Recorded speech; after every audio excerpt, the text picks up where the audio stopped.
নমস্কার, শিব শক্তি অ্যাস্ট্রো চ্যানেলে সকলকে স্বাগত জানাই। আশা করি সকলে আপনারা ভালো আছেন, ভালো থাকুন, সুস্থ থাকুন। আজকে নতুন একটি ভিডিও নিয়ে আমি আপনাদের কাছে এসেছি।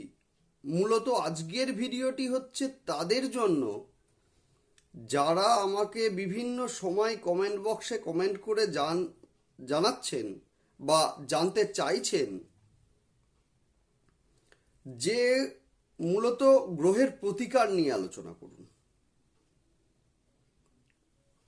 গ্রহের অভ্রান্ত প্রতিকার, রত্ন ছাড়া প্রতিকার। সেই সঙ্গে ভিডিওটি তাদের জন্য যারা দামি দামি রত্ন পড়তে অক্ষম, অর্থাৎ সামর্থ্য রাখেন না, সেই সমস্ত মানুষদের জন্য আজকের আমার এই ভিডিওটি। দেখতে থাকুন অবশ্যই এবং শেষ পর্যন্ত দেখবেন ভিডিওটি। আজকে আলোচনা করব রত্ন ছাড়া কি করে আপনারা বিভিন্ন গ্রহের প্রতিকার করবেন এবং সেই সঙ্গে কোন কোন রাশির জাতক জাতিকাদের কোন কোন রুদ্রাক্ষ পড়া অবশ্যই উচিত। রুদ্রাক্ষ বলেই ফেললাম, অর্থাৎ আজকের এপিসোডটি হচ্ছে রুদ্রাক্ষ নিয়ে। মূলত যারা রত্ন ছাড়া প্রতিকার করবেন, বিষয়টা একই। মাইন্ড থেকে সরিয়ে দিন যে দামি দামি রত্ন পড়লেই যে প্রতিকার হয় বা ভালো কাজ হয়, এটা ভুল। রুদ্রাক্ষের মধ্যে রয়েছে অসম্ভব একটা, অভূতপূর্ব একটা শক্তি, শুভ শক্তি, যেটা সমস্ত গ্রহের প্রতিকার, মানে এক একটি রুদ্রাক্ষ এক একটি গ্রহের প্রতিকার করতে সক্ষম, নিশ্চিতভাবে সক্ষম।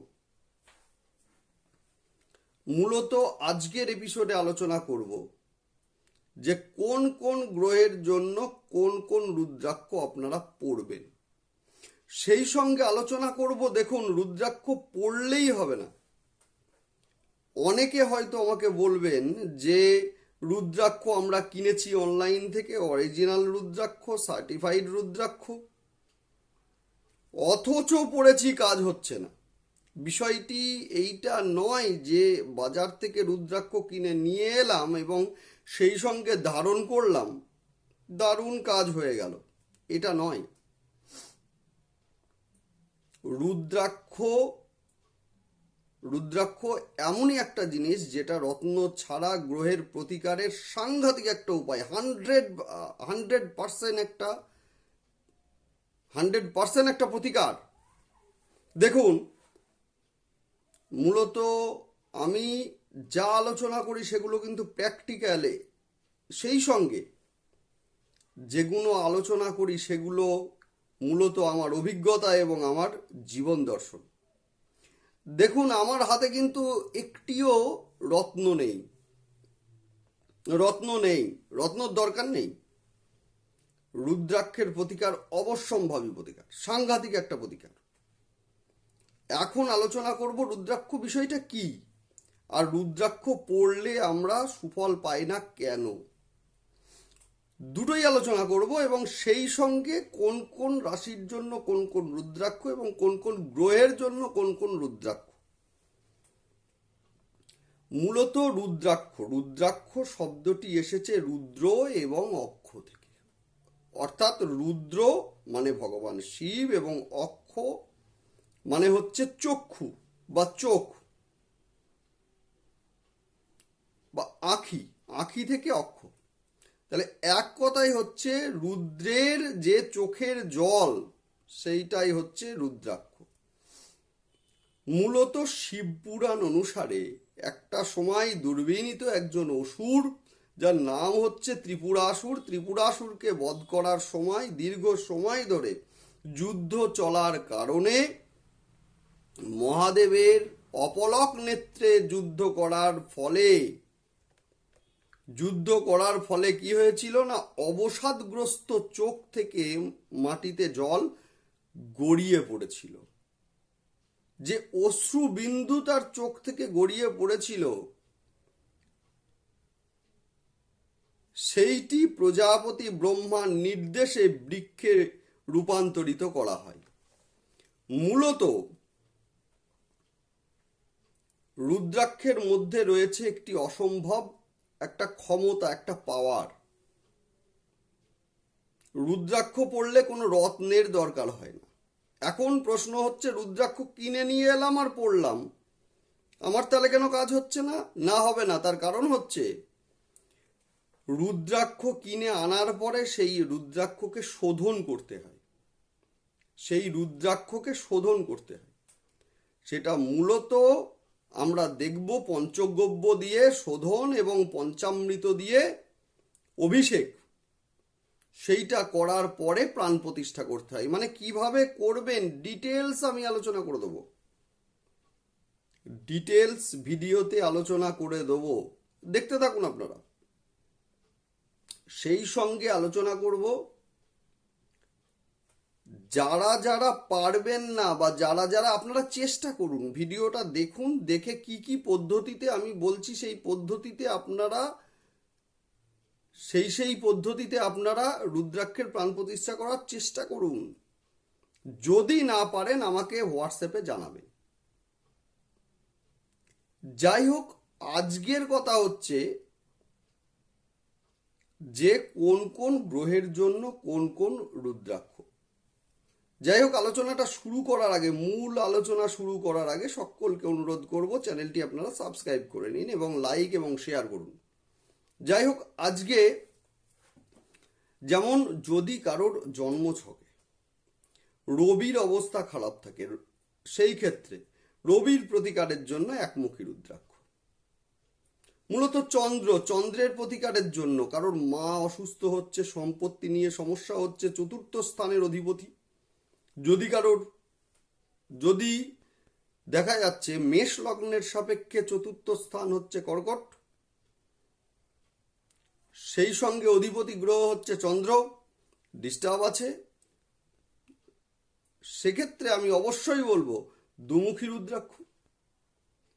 মঙ্গলের প্রতিকারের জন্য, অর্থাৎ সম্পত্তি নিয়ে ঝামেলা, স্থায়ী সম্পত্তি থাকছে না, ব্যয় হয়ে যাচ্ছে সম্পত্তি, সেই ক্ষেত্রে আমি বলবো তিনমুখী রুদ্রাক্ষ।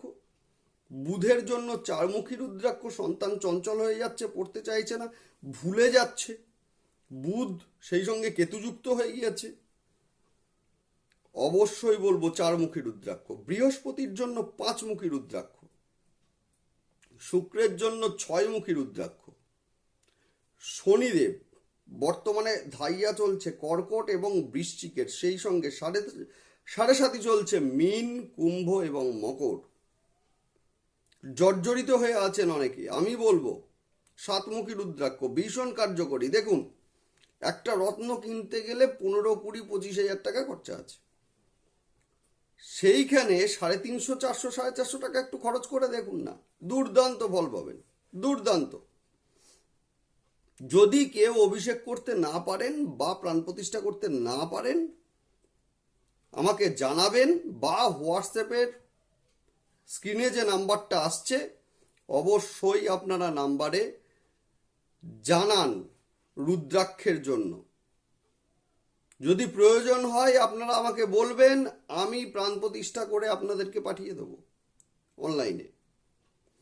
যাই হোক, শনিদেবের জন্য হচ্ছে সাতমুখী রুদ্রাক্ষ, রাহুর জন্য হচ্ছে আটমুখী রুদ্রাক্ষ, এবং সেই সঙ্গে কেতুর জন্য হচ্ছে 9মুখী রুদ্রাক্ষ। এইবার আলোচনা করব রাশির ওপরে। মেষ, মঙ্গল অধিপতি, অর্থাৎ দরকার হচ্ছে 3মুখী রুদ্রাক্ষ। নেক্সট আলোচনা করব বৃষ রাশির জন্য হচ্ছে 6মুখী রুদ্রাক্ষ।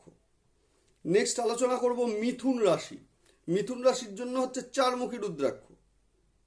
নেক্সট আলোচনা করব কর্কট রাশির সাপেক্ষে হচ্ছে 2মুখী রুদ্রাক্ষ। নেক্সট আলোচনা করব সিংহ রাশির সাপেক্ষে 1মুখী রুদ্রাক্ষ। নেক্সট আলোচনা করব কন্যা রাশির সাপেক্ষে অবশ্যই হচ্ছে 4মুখী রুদ্রাক্ষ। নেক্সট আলোচনা করব তুলা রাশির সাপেক্ষে হচ্ছে 6মুখী রুদ্রাক্ষ। বৃশ্চিক রাশি, বৃশ্চিকের ক্ষেত্রে 3মুখী রুদ্রাক্ষ। এরপর আলোচনা করব ধনু রাশি, ধনু রাশির জন্য 5মুখী রুদ্রাক্ষ। মকর রাশি 7মুখী রুদ্রাক্ষ, সঙ্গে কুম্ভ রাশি 7মুখী রুদ্রাক্ষ এবং মীন রাশি অবশেষে 5মুখী রুদ্রাক্ষ। এবং সেই সঙ্গে যদি রাহু কেতু দৃষ্টি থাকে সেই ক্ষেত্রে 8মুখী বা 9মুখী, অর্থাৎ রাহুর জন্য 8মুখী এবং কেতুর জন্য 9মুখী রুদ্রাক্ষ দেয়া হয়ে থাকে। এইবার সেইটাকে আমাদের প্রাণ প্রতিষ্ঠা করতে হবে, মানে প্রথমে পঞ্চগব্যে দিয়ে শোধন হবে এবং তারপরে পঞ্চামৃত দিয়ে অভিষেক হবে। যাই হোক, আজকের ভিডিওটা যেহেতু দীর্ঘ হয়ে যাচ্ছে, সেই কারণে নেক্সট ভিডিওতে, পরের ভিডিওতেই আমি আসছি আবার ডিটেলস আপনারা কিভাবে শোধন করবেন এবং প্রাণ প্রতিষ্ঠা করবেন পুরোটা নিয়ে। দেখতে থাকুন আপনারা ভিডিওটা। চ্যানেলটি অবশ্যই সাবস্ক্রাইব করে নিন যাতে পরের ভিডিও নোটিফিকেশনটা আপনাদের কাছে সবার আগে পৌঁছায়। ভালো থাকুন সকলে, সুস্থ থাকুন, নমস্কার।